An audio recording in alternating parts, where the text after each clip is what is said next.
Janice, it sounds like you're stuck on that stepping over the threshold of the right thing, but it sounds at the same time that you're saying universal access,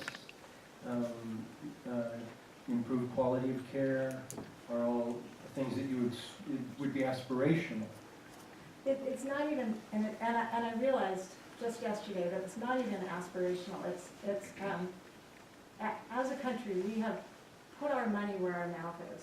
We spend a huge amount of money providing health care to a portion of the population, ineffectively, inefficiently, and nobody, I don't think there's hardly anybody who would want that woman who's 63 to wait for 2 years to get a breast cancer dealt with. We're just not doing it. We're just not taking care of the problem. We just haven't figured out how to do it. So I step around the question of rights just because I find it philosophically difficult. But I think we jolly well should provide health care to everyone in America because darn, we've shown that we want to do it. We should just do it right. John, did you have something? Well, I was just going to add a little bit. In my mind, if you have a right, and I do believe that healthcare is an inalienable right, there appears to be a duty on the part of someone then to provide for that right. If it's your right, somebody has to see to it. Maybe it's you, maybe it's the society you live in. And so when you say everybody should have it, but you don't think it's a right, I think you're saying the same thing. I think we're probably saying the same thing, but I have trouble with the words. Well, and Don, you said earlier, the discussion of it as a right, it's kind of makes the actual discussion more difficult. And I think we all agree, I don't know, Don, you're the only one here who didn't voice a strong opinion about the current healthcare system in the United States. You're not going to get me there either. Tim started us out. And Tim, can you hear me? If you have a comment or you want to respond to something, raise your hand or give me a big sign so that I can recognize you, okay? Very good. But Don, did you have a response to this? Well, let me offer a pragmatic observation here. What I call the ideological clash really is the clash between the rights community and the duty burden community, not just medical providers, but those who will pay directly or indirectly. And I'm not taking sides as to which argument has the better moral force. Although I think there's very much to be said that a society that can afford as much as our society does ought to be able to do the healthcare job better than we're doing it then. But just simply calling something a right doesn't make it operational. And just to take two examples, not to digress very much. In the state of Idaho, for example, we have not an articulation of a right, but an articulation of a government duty to provide a thorough system of secondary education to children. But we have gone through more than a decade, nearly 2 decades of litigation, trying to get the legislature, which is the representative and political branch of government, to fund public schools at a level that most people think was envisioned by constitutional provision. We also see in the administration of criminal justice that there is a right to be represented by counsel when accused of a serious offense. But we have difficulty getting that completely funded. In fact, the state of Idaho is in litigation right now about the inadequacies of the public defense system. So I think that there's a danger that dividing ourselves over the schism of rights impedes our ability to engage in problem solving and to find practical solutions to a problem when the resources are at hand to do it. Yes. On that subject, I believe that Germany and the UK created their really excellent forms of health care based on the idea that if they made their population healthier, they could have a better army. So,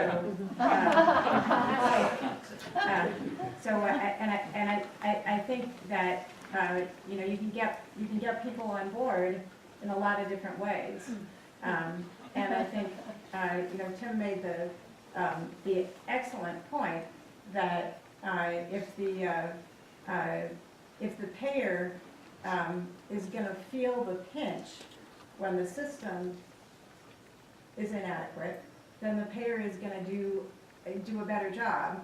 And that if the payer is the government and it has its fingers in everything, then it can provide better housing, it can provide better roads, it can provide better education or jobs, because that is clearly, those are clearly the most important ways to improve health.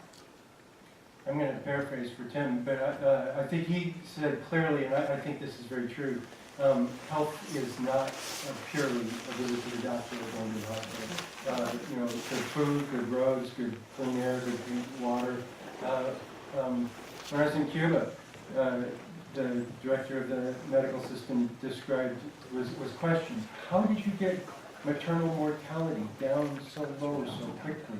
What did you do with your hospitals? What did you do with your doctors? And he looked at us and said, when Castro came into power, illiteracy was 70%.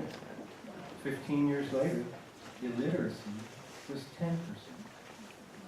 And that's a direct correlation to maternal mortality, illiteracy.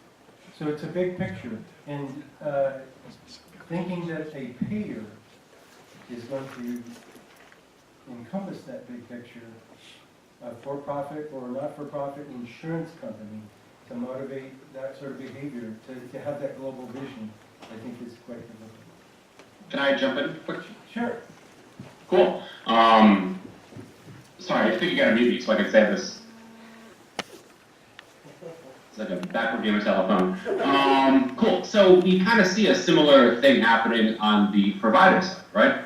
A lot of providers, especially hospitals that receive a lot of disproportionate share funding, tend to, we kind of have this idea of like a overutilization in healthcare, right? The idea, it goes hand in hand with individual responsibility or individual accountability or whatever libertarian buzzword you want to use, that like for some reason it's an individual responsibility to be healthy just by making pay costs. So kind of the idea of overutilization, because that somewhere out there are people that are using too many hospital services, and they're the ones that are driving all the costs up. Well, that's true in some cases, but it tends to be people that are homeless who are just going to the hospital because they don't have a home, so that they get sick, right? You get sick, you die a whole lot faster from not having a home from exposure than from cancer, for example, right? And so hospitals are really the people that are kind of feeling the crunch of what happens when you provide expensive services to people who are not in return paying, right? Maybe you get some Medicaid money, and maybe you get disproportionate share funding at the end of the year, but by and large, like taking care of somebody who goes to the hospital 22 times a year because they're homeless is how a hospital loses a lot of money. It's actually one of the main drivers of why rural hospitals close. So you see a new thing happening, right, where hospitals are beginning to do what what insurance companies, what payers aren't, right? In Chicago and in Orlando, you have two experiments where hospitals began buying or renting housing for their patients who most often came to the hospital because they didn't have housing. I think in Chicago they found their 25 most frequent utilizers who were homeless. In Orlando, I think they just built or bought a couple of condos. I think they spent $1 million in Orlando to house a bunch of folks who were homeless, who were going to the hospital to get care, who were basically costing the hospital money, and then ended up saving $2.5 million within a couple of years. In Chicago, you had a smaller amount of money, so less flashy, but a similar result. So, like, this isn't like a really novel concept. In fact, like the idea of housing as healthcare, or these things being tied in together, and these things being part of a continuous spectrum of healthcare, isn't really a novel concept. We just have kind of delegated away the responsibility to consider these things into the private sector, and the private sector has had 50 years to square up the problem and has refused to tackle it. And so the moral question of is healthcare right is an interesting one, right? That's how you want to ground your activism or your vision for the better world. But even if you make the simple pragmatic case, we can't afford not to.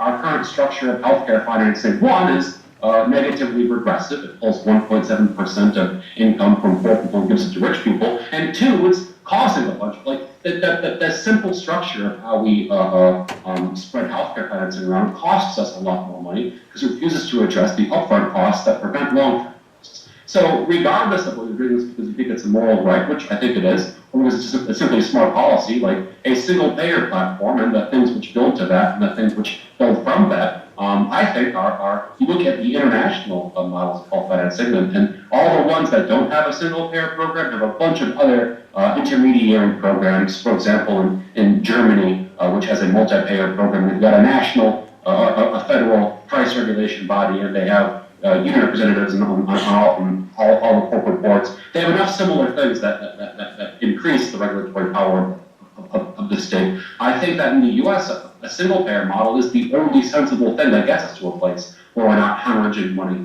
on what's ultimately abuse people. That's my point. Thank you.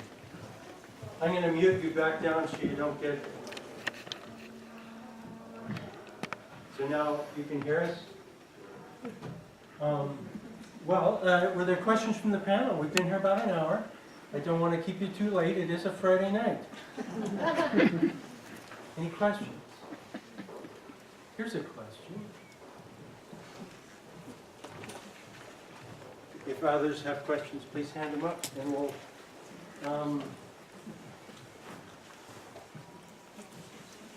So this is pretty much for you, Tim. Can you hear me? It has to do with whether single payer. You're arguing for single payer as a solution that makes sense. Is that enough to decommodify healthcare, or do we need a socialized medicine like the National Health Service in England? Cool. Can you all hear me? Yep. Yeah, I might need to get muted, but let's see if I can do this for a sec. I don't think that either a socialized provider network, the NHS, or single payer are enough in and of themselves to decommodify healthcare, right? Like the ways by which we assign value to people's bodies and extract profit differently, shift folks around when they stop being profitable, put them in jail, is much, much more expensive than just the way that we provide or finance healthcare. I do think that the only, right now, we have entirely given away our rights to have representation in these kinds of choices by giving them to private companies. And you and I, as citizens, can't do anything to kind of rein in Amazon, right? But we can do things to rein in or to organize to rein in our elected officials. And so I think single payer is not enough to decommodify the body, but it is a tool that is, one, both politically feasible. Right now, I think Medicare for All polls about 55% of people in the U.S., as well 50% providers as well. That also does a lot to give us the toolkit we need to push for broader changes if done right. I think a lot of the particular, so there's a good question about why push for single payer as opposed to a NHS-style a socialized provider thing. I think there's actually a whole lot you can do with a single payer that you don't necessarily need socialized providers to reach the benefits. Because a single payer is the single payer, it has a lot of de facto authority over providers and how they operate and what they do, right? Basically, the way that Medicare gets to set prices nationwide is it targets to have 44 million people, Medicare recipients. So every year it puts together a schedule of how much it's going to pay for a given surgery. Now, that schedule is pretty messed up the way it's constructed, but more or less, Medicare says, okay, we're going to pay X $1,000 for procedure Y, plus or minus a bunch of adjustments, and hospitals can take it or leave it. If you take it, that's what we're going to pay it. If you leave it, fine, you don't get any Medicare money at all, which means that virtually every hospital system in the U.S. has to take it because they don't want to lose out on access to those 44 million people. When you have a single payer, you're negotiating out 300 million people, which means that one, the kinds of negotiations you can set, the kind of benchmarks you can set are much more aggressive. But two, you can build the kinds of models which compel providers to do things that are in the public interest. Here's a good example, right? In Appalachian Maryland, Western Maryland, you have a de facto single-payer program. That single payer is Medicaid. Appalachian Maryland has had a pretty rough go of it for the past 40 years, or rather, we have extracted all their resources and left them with nothing. And so people, by and large, are struggling in Appalachian Maryland. So everyone's on Medicaid because there's not a whole lot of jobs or employer-sponsored insurance. And over time, you had providers that were doing a lot of really crappy stuff in Appalachian Maryland. Rural hospitals were closing. Primary care was being annexed and aggregated into hospitals. So of course that means that there's fewer doctors in rural areas. People wait longer to get treated. When they get treated, they go to a hospital instead of a primary care center. So costs go up and up and up. People are getting worse and worse care, and the state's forking over more and more money that doesn't have. The states can't earn money, don't have a whole lot of revenue sitting around. So, but because this was kind of a de facto single payer area, the Medicaid director, I think her name was Shannon McMahon, no relation to the WWE McMahons, had a lot more leverage than another Medicaid director. So she put forward a global budget for the hospitals in Appalachian America. They said, okay, we're going to pay you a flat $100 million a year. That's an arbitrary number. We're going to pay you a flat amount per year, plus the increase year over year for cost of living, healthcare costs. You can't turn anybody away. Please go forth and do with this as you may. And so all of a sudden, now that the costs of too expensive care became really costs on the hospital, they began doing a lot of things that you could see in a more humane model. They began reopening rural clinics. They put health providers back in rural areas. They increased access and made it cheaper to get care closer to you. And all of a sudden, that hospital turned year over year at 8% profit, which is unheard of especially in rural areas. So a single payer has a lot more leverage to kind of compel providers to do these kinds of things, or to fund the kinds of care we actually and while maintaining, I think, political feasibility. It doesn't do enough on its own to decommodify healthcare, to decommodify the budget. I don't think any piece of legislation can do that on its own. But I think it gives us the tools, and it gives us, more importantly, the accountability to make those changes more likely. And I think of single payer as a relatively benign transformation. It's just kind of shifting over in an Excel file who's paying for what, from you and I paying premiums to an insurance company who pays an inflating cost to a hospital, to putting it all on the federal government's dime. But that benign transformation, I think, can be used and will be used to beget a broad revolution. I hope that answers your question. If it doesn't, you can tell me when I can hear it. Thank you, Ken. We've had a couple other questions. Are there any comments on that question? John? Well, I think that, while I agree that a single payer, whether the Bismarckian approach, which is single regulatory structure with multiple not-for-profit carriers, or the National Health Service, where both the delivery and the financing are owned by the central entity, the government, or the Canadian, the health plan approach is good because it does allow changes in payment that allow restructured behavior. Which is what Tim was describing. Yeah, that's exactly what he was describing. Interesting, though, if you think about what's going on in the U.S., the one place that we have that, Medicare, over the last 10, 15 years, we've broken that apart by Medicare Advantage, which is privatizing Medicare. So Medicare Advantage is flawed, just for the record. we know that. But so I guess my question, and it's something that you all ought to think about, is we have a situation and a structure that is not easily amenable to going into a single payer, single budget entity. How do we get there from here? How do we get there from here? That's the real question. And in some places, you can't even make incremental movements. Any place local?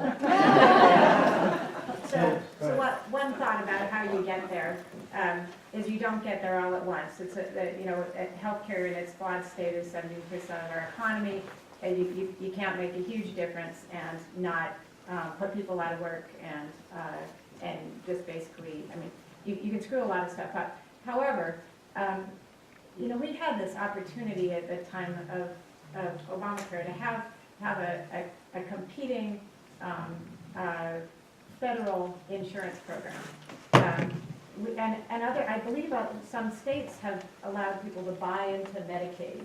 So if we could, Some that opposed it, I don't know that anybody's gotten away. yeah, I don't know whether they actually did it. I think it was passed in at least once, maybe Wyoming or something like that. So that's a way to start. You know, a lot of countries that do very well with their semi-single payer also have private insurance companies to do things on the edges. You know, if you wanted a special insurance to pay for, well, we have it here for dental, but, you know, some other things that might be not absolutely necessary, but you want a little bit better coverage. So we could do that.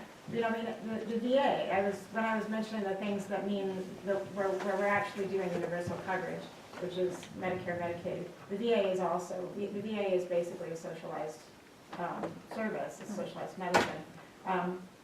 People could buy into the VA. I mean, the VA's got to clean up their act a little bit, but they have incredible resources. They got a great medical record system. They really got it set up if they would just, you know, if they would just do the right stuff, they would be an excellent insurance thing. So we could do that. But it sounds like, Janice, you're arguing for incrementalism, you know, as opposed to big disruption to get a change. And, you know, just looking at the political history, I didn't see the Affordable Care Act as a huge disruption, but I think that was almost 10 years ago now, and it's been very disrupting Yeah. politically.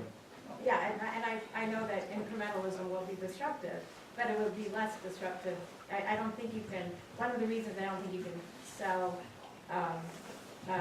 single payer right now is because it's hugely disruptive, because the industry is, the healthcare industry is tied together, and all the money that goes into it also goes to a huge number of us. Well, I'm going to thank you all for your participation. Tim, Don, Janice, John, for showing up tonight and taking this issue on and sharing your thoughts.